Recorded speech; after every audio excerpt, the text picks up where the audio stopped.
The first book in the Bible is a book you've probably heard of. It's called Genesis. Genesis comes from a Hebrew word. It's pronounced reshit, and it just means beginning. Now, there's a lot of stories from the book of Genesis, and it's easy just to pull out a specific story and try to tell you what it might mean.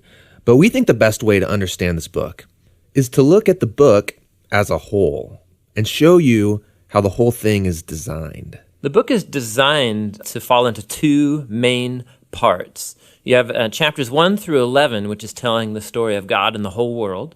And then you have the second part, which is about God and Abraham's family, as chapters 12 through 50. And how the two of those parts relate, that's where you find the message of the book. Okay, so let's start back at the beginning. The first part of Genesis begins with a creation story where God creates everything. And how exactly that happens, of course, that's where all the debates come. But he takes a dark, watery chaos and he turns it into a beautiful garden where humans can flourish. That sounds nice. It does sound nice. In fact, 7 different times God says of all that he's made that it's good.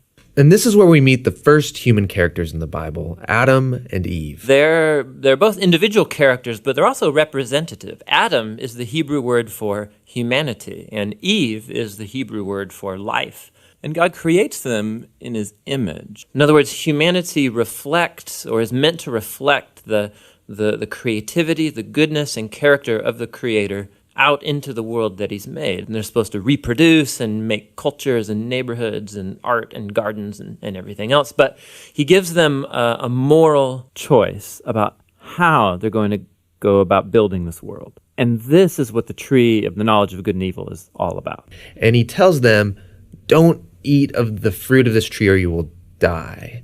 What's that all about? So up till now, God has been the one defining and providing what is good. And so God is the one with the knowledge of good and evil. But now this tree represents a choice. Will the humans trust God's definition of good and evil, or are they going to seize the opportunity and define good and evil for themselves? And Adam and Eve eat the fruit. This is the core biblical explanation for that concept of sin, that desire to call the shots myself.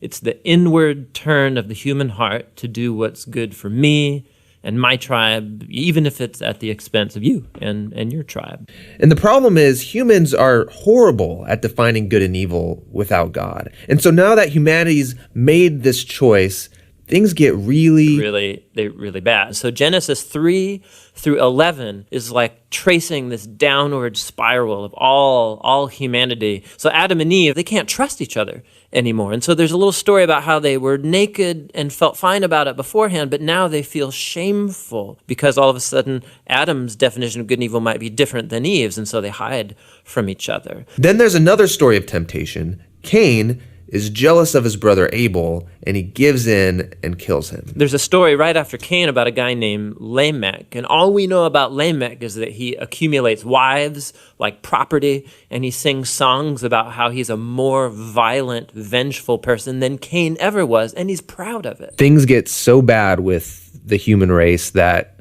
we see God decide to just wipe us out.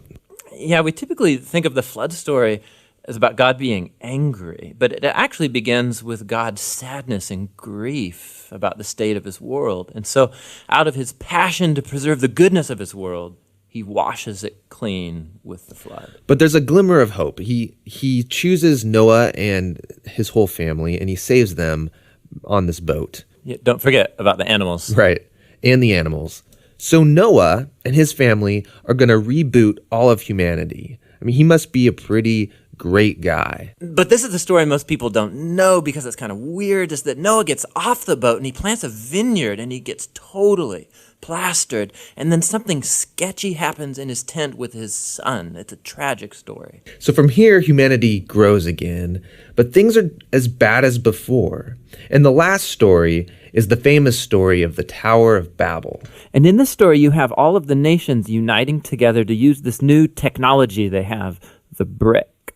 And they want to make a name for themselves and build this big city with a huge tower that will reach up to the gods. But God knows that this city will be a nightmare. And so in his mercy, he scatters them. And all of these stories, they're underlining the same basic idea. When humans seize autonomy from God, when they define good and evil for themselves, it results in a world of tragedy and death. And this leaves you wondering, is there any hope for humanity? Yes, yeah, there is. It's the very next story that answers that question. It's the beginning of God's mission to